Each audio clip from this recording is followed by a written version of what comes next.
बिस्मिल्लाहिर्रहमानिर्रहीम। उम्मीद करता हूँ आप सब खैरियत से होंगे। आज हम एक और क्वेश्चन करते हैं और मेरी कोशिश है कि आपको 5-6 सवालों के अंदर अंदर ये पूरा चैप्टर तैयार करवा दूँ। तो ये सवाल है, 10 dry cells were taken from store and voltage test gave the results 1.5 to and so on 1.48 volts. 10 dry cells हैं, उनका वोल्टेज टेस्ट किया गया और ये वोल्टेज के रिज़ल्ट्स आए। ठीक है, अब ये बात जनरल बात है या स्पेसिफिक बात है? तो ये 10 सेल्स के बारे में बात की गई है। देखें जी, 10 सेल्स के बारे में तो ये ख़ास बात हुई ना, सैंपल की बात हुई। जनरल बात तो वो होती है कि अगर सिर्फ सेल्स की बात की जाती, यहाँ 10 ड्राई सेल्स की बात की गई है। तो यहाँ पर जो n है वो 10 है, ठीक है, small n is equal to 10। और फिर आगे ये जो वैल्यूज़ दी गई हैं ये x की वैल्यूज़ हैं, ये सारी x की वैल्यूज़ हैं। फिर अब अगला फिक्रा देखिए, the mean voltage of the cells when stored was 1.51 volts. Mean voltage जो थी सेल्स की जब स्टोर की गई 1.51 वोल्ट्स थी। अब ये जो बात की गई है ये सेल्स की बात है, कोई 10 सेल 20 सेल्स की नहीं, जर्नली सेल्स की बात की गई है। तो ये आपको म्यू दिया गया है, म्यू इज इक्वल टू 1.51 है। ठीक है, तो ये आपने देखना है जनरल बात कौन सी है, स्पेसिफिक बात कौन सी है।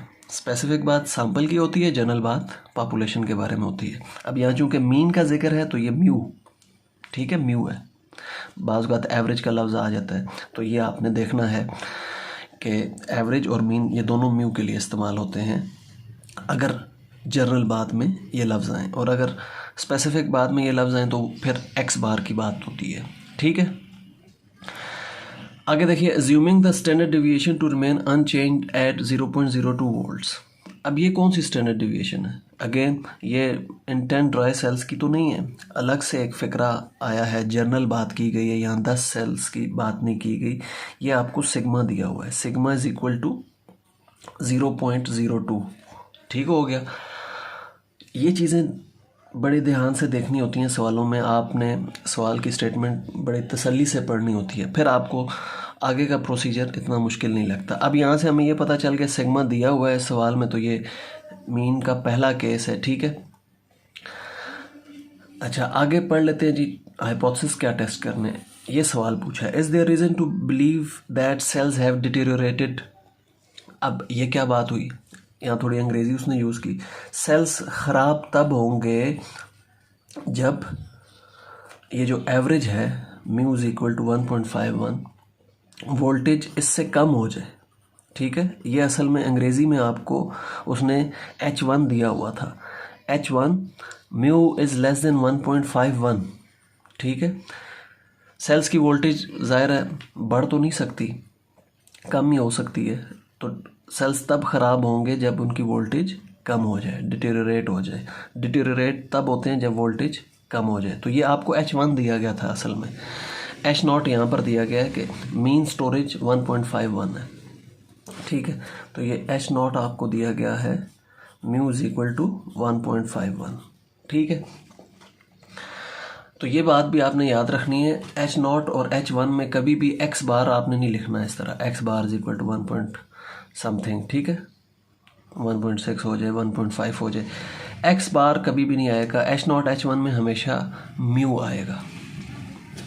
तो ये पहले 3 स्टेप मैं आपके सामने शेयर कर देता हूँ। H0 mu is equal to 1.51 है, H1 mu is less than 1.51 है।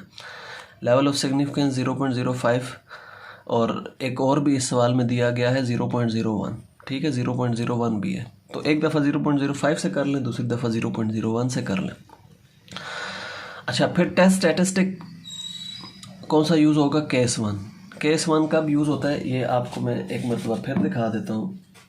केस 1 तब आप यूज़ करते हैं जब सिग्मा क्वेश्चन के अंदर गिवन हो, एंड जो मर्जी हो। तो सिग्मा क्वेश्चन के अंदर 0.02 गिवन है, तो हम केस 1 वाला फार्मूला यूज़ करेंगे। तो ये फार्मूला हमने लिखा। अब इसकी वैल्यूज़ यहाँ एक्स बार, म्यू और सिग्मा की वैल्यूज़ पुट कर लेते हैं। ठीक है। अब एक्स बार हमें खुद कैलकुलेट करना है। ये 1.52 1.53 ये हमें एक्स की वैल्यूज़ दी हुई हैं। आपने जो क्वेश्चन में देखी है ना, ये ऊपर नज़र जो आ रही हैं आपको, ये 1.52 1.53 ये एक्स की वैल्यूज़ हैं। अब इन सब को जमा करके हमने नंबर ऑफ़ वैल्यूज़ पे डिवाइड कर दिया, 10 पे डिवाइड किया तो एक्स बार ये आ जाएगा। ये आपने ख़ुद कर लेना है, ठीक है। मैंने यहाँ डायरेक्ट लिख दिया। फिर यहाँ पे म्यू की वैल्यू पुट की, यहाँ सिग्मा और यहाँ √10। तो ये अगेन कैलकुलेटर पे आपने ठीक तरीके से इसको सॉल्व करना है, ये आंसर आ जाएगा। अब क्रिटिकल रीजन कौन सा यूज़ होगा, ये देखें जी, ये क्रिटिकल रीजन है, आपके सामने मैंने लिख दिया। अगेन क्रिटिकल रीजन H1 को देख के बनाया जाता है। H1 में लेस का साइन आपको नज़र आ रहा है, ये मैंने आपके सामने जो वीडियो बनाई थी कि क्रिटिकल रीजन हमेशा इस साइन को देख के बनाते हैं। लेस का साइन है तो ये वाला क्रिटिकल रीजन आएगा, ठीक है। तो ये क्रिटिकल रीजन है। ये वैल्यू मैंने आपको प्रीवियस वीडियो में बताई है कैसे आपने टेबल से देखनी होती है, कोई कैलकुलेट नहीं करनी होती। तो टेबल आप ख़रीद लें, आपको पता चल जाएगा ये वैल्यू कैसे आपने देखनी है। जो प्रीवियस वीडियो में जैसे देखी थी बिल्कुल वैसे ही ये वैल्यू हमने देखी है। अब H0 को एक्सेप्ट करना है या रिजेक्ट, वो तरीका भी आपको बताया था, मैं फिर रिपीट कर देता हूँ। यहाँ पर आप रफ वर्क में ये वाली वैल्यू पुट कर दें। ये जी कैलकुलेटेड की वैल्यू है जो आपने ख़ुद कैलकुलेट की। तो -2.53 इज़ लेस देन -1.64। ये बात ट्रू है, दुरुस्त है ना, ये बात दुरुस्त है ना कि -2.53 इज़ लेस देन 1.64। तो उस केस में आप क्या करते हैं, रिजेक्ट कर देते हैं H0 को। अगर कंडीशन दुरुस्त हो, गलत हो तो फिर एक्सेप्ट करते हैं।